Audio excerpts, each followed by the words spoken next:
बर' समाजाव गोबां बोसोरनि सिगां गामिफ्रा ज' सावरि जालायोमोन। दा बे सिस्टेमा गैलिया।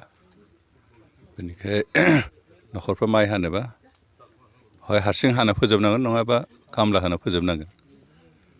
बेजों हेफाजाब खालामनाय बे सिस्टेमा गैलिया। बेनिखायनो बे माबाखौ नुनानै जों UPPLआ बे भैरबकुन्द ब्लकनि गेजेराव थारमाने भैरबकुन्द समस्तिनि गेजेराव जोंनि समस्ति लानाय जि UPPLनि कमिटि दं, बे कमिटिया जेराव हायो जेराव खाबु मोनो बेयाव ज' हाना होनायनि बाथ्राखौ सिद्धान्त लानानै दासिमहालागै सानब्रै जालांबाय माइ हानाया।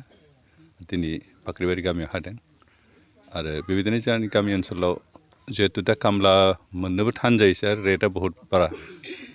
बेनिफ्राय सावरिथ' गैखालायानोसै। बेनिखायनो गामिनि रायजो राजाफोरखौ एसे हेफाजाब होनायनि थांखियै बे माइ हानाय बेबस्थाखौ लादों।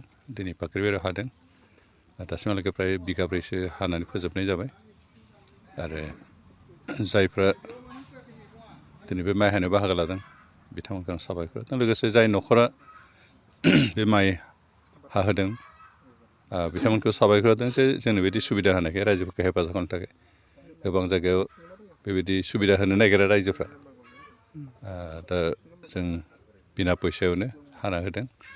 आरो बिदिनो अन्तत सानसेयाव बिदि बिगाब्रै बा बिगाबा गाहाम हाना होनो हायोबा जों रायजोफोरखौ मदद हेफाजाब खालामनाय जागोन। आरो अन्तत रायजोफ्रा खामला होनानै जिखिनि खरस थांगोन बे खरसनिफ्राय बासिगोन। आरो दिनै बे नोजोर लानानै माइ हानायखौ जादों। माबायाथ' बेनो आगोलावबा फ्राय न'खरफ्रानो हालिथाम हालिब्रै गाहाम हालेवनानै माइ गायोमोन। दा नाथाय नुदों जे मोसौ फिसिनो जायगाबो गैलिया। आरो गासैबो ट्रेक्टर बायजोबनोबो हाया, खारन ट्रेक्टरनि दामा बहुद।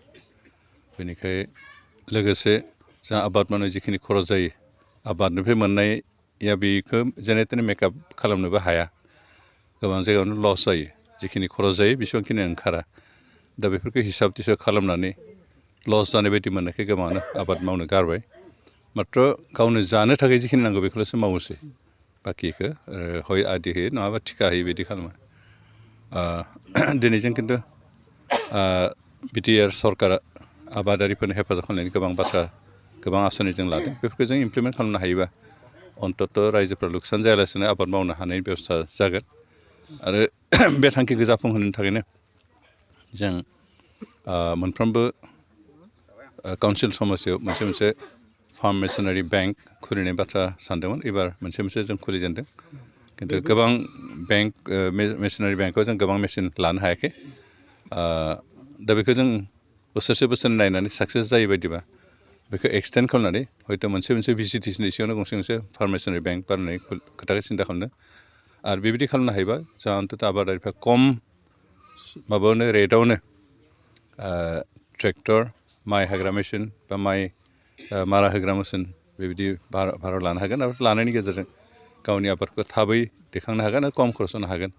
आरो अन्तत दा जिहेतु दाहोनाबो मोनलिया, रुवाथिबो मोनलिया, बेबायदि समाव नैबे मेसिनफोरखौ बाहायनायनि गेजेरजों आबाद मावनायनि बाथ्राखौ जों रायजोफोरखौ जुदि हेफाजाब खालामनाय सरकारनिफ्राय होमबा रायजोफ्रा आं सान्दों खेथि खालामनो लाफिनगोन। आरो जिखिनि खेथि खालामगोन बे मेसिनजों खालामनायखाय थाबैनो मावफुंनो हानाय जागोन। थाबनो माइ हाखांगोन, थाबनो मारा होखांगोन, थाबनो माइ गायखांगोन। बेबायदि मोनसे गोख्रै मावफुंनो हानाय बेबायदि बेबस्था जाहैगोन। माइनि बेसेना खम जादों। खिन्थु गुबुन आबादनि बेसेनाथ' खमायाखै। मालाबा समाव बे बान्दा कबि मेसेङाव गायनाय बान्दा कबिनि रेटआ एसे खम जायो। खिन्थु आलुफ्राबोथ' खोब बारा खम जायाखै। खिन्थु माइनि रेटआ हले खम। एबार खिन्थु माइनि रेटखौ बारा होदों। एबार हयथ' मनसेयाव 600सो थांगोन माइनि दामा। एबार एसे बारा रेट होदों। मानोना नुदों जे आबादारिफ्रा आबाद मावनायखौ गारलांनो हमदों। बेनिखायनो बेखौ नुनानै असम सरकारा आबादारिफोरखौ मोनसे एनकारेजमेन्ट होनो थाखाय, थुलुंगा होनो थाखाय माइनि रेटखौ एबार बांहोदों। आसा खालामदों जुदि दा जि रेट होदों बे थोजासे नङा, थेवबो एसेबाबो इनकारेजमेन्ट होगोन, थुलुंगा होगोन आबादारिफोरखौ। आरो फैगौ समफ्राव जों आरो बेनिख्रुइ बांसिन रेट होनो हायो नामा बेखौ सिन्था खालामनानै खामानि मावनांगोन।